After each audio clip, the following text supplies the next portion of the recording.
All right, so in the previous program, we talked about the logic that we were going to need, and now we're going to actually add this back in. So I'm going to scroll up to the top, and I'm going to add in my two new Boolean values. I'm going to do be pressed because I'm doing my B button. So be pressed is a Boolean value, and I'm going to set that equal to false to start because the button has not been pressed yet. So I need Boolean be pressed is equal to false, and Boolean be released is equal to false. And remember, this is going to track when B has been pressed, and this is going to track when B was pressed and has now been released. So that's the idea here. We're going to track when it was pressed and then when it was pressed and has now been released. So now if we go down into update, we're going to add this code in and we're going to say, okay, well, really what we want to happen is if pad1.buttons.b is equal to button state.pressed. What we want to happen is we don't want to add one to our count, but we want to actually track, okay, B pressed has now changed from false to true. So basically this conditional is checking that B has been pressed, and when B has been pressed, B pressed changes to true. That's what's happening in this first conditional here.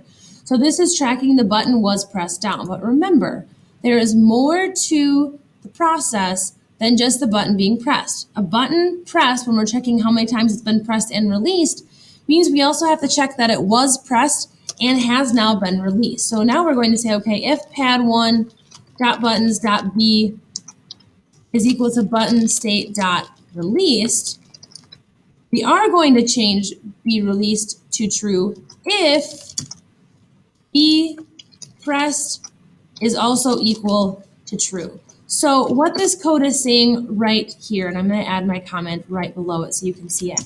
What this is saying here is that B has been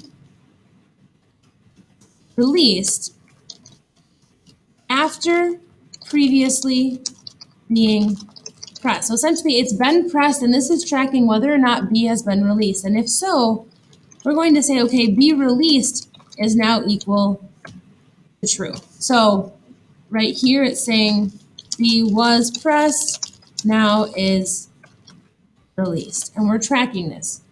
Here's where B was pressed. Here's where B was previously pressed and has now been released.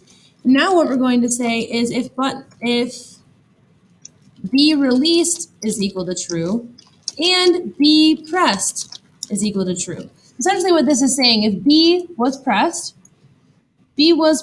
and now B has been released, if that's what's happening, well then from here we can state that our presses have increased. One press has occurred, and then we want to reset these back to false to get ready to detect the next one. So this is saying B was pressed and then released, which means one press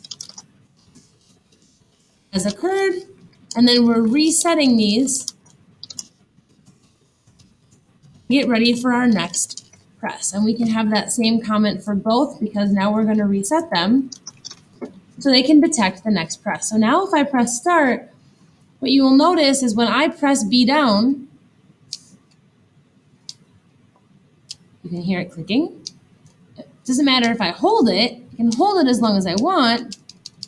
It will only detect when I actually press and release each time. So you will actually make a game sometime soon that will use this concept where you need to wait and detect a button press and release rather than just detecting that a button was held. So your project for this particular lesson related to this concept will be to actually incorporate many button presses for all of the different buttons. So you have the X, the Y, the A, and the B. So you want to basically have it detect when B has been pressed, A, X, and Y, and total those onto the screen.